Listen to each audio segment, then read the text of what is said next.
Howdy, everybody. All right, so in the previous couple of videos, we talked a little bit about situational awareness and how quite often when you start looking at developing situational awareness, you might become hyper aware, you might feel a little bit paranoid.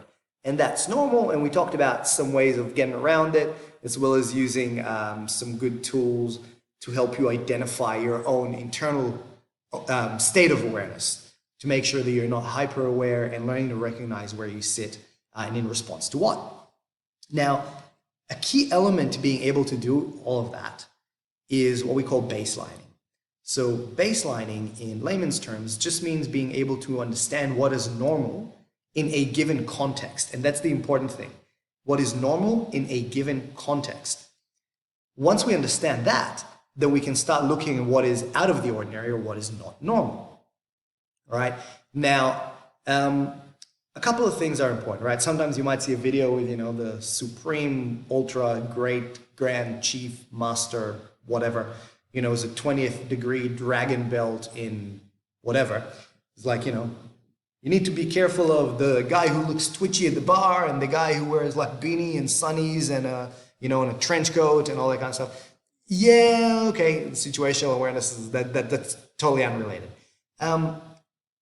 You got to look at those things within context, right? So if the guy with the trench coat and the beanie and the sunnies is actually somewhere where it's snowing, then it's totally normal for the environment, right? If it was a super hot day in summer and he was standing outside a bank looking shady, sure, okay? But the same guy in two different environments, one looks dodgy, one doesn't. So we got to be able to analyze that within context.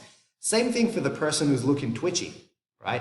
So if somebody's, they're twitchy, they're looking around, they're anxious, they look like they're fidgeting, whatever it is that normal for what you're looking at? What if it's, somebody getting a coffee at a really busy cafe, just before like the morning work rush, so this person's there, it's like whatever, 7:30 or 8:30 in the morning, whatever it is. I don't know, I'm not up that early. Usually I work late nights instead.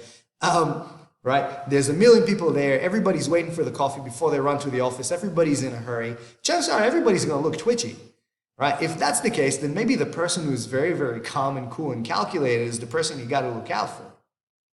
So understanding context is important. Now, how do we determine what is normal for context? Right? A couple of things. One is experience. Right? So if you live in a certain environment, you know what is normal for your environment most of the time. I live in Perth, Western Australia. I can walk into a cafe and generally the behavior in most cafes will be fairly similar here. Maybe it's different somewhere else in the world. I don't know. Right? But you should be able to tell based on what's normal for your environment, based on experience.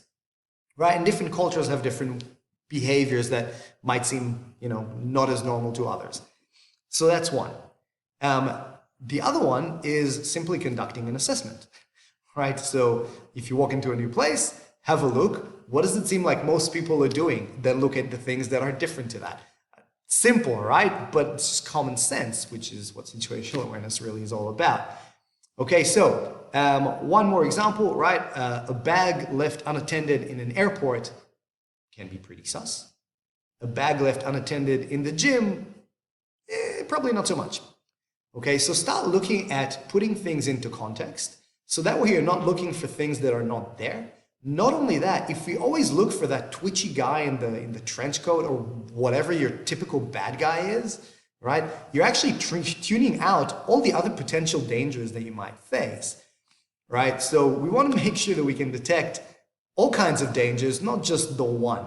This is especially relevant when we look at antisocial violence, because if we look at somebody who might be psychopathic and is trying to get close to you to conduct whatever, an assault, a sexual assault, a rape, a murder, what have you, those people are usually pretty good at presenting as normal, right?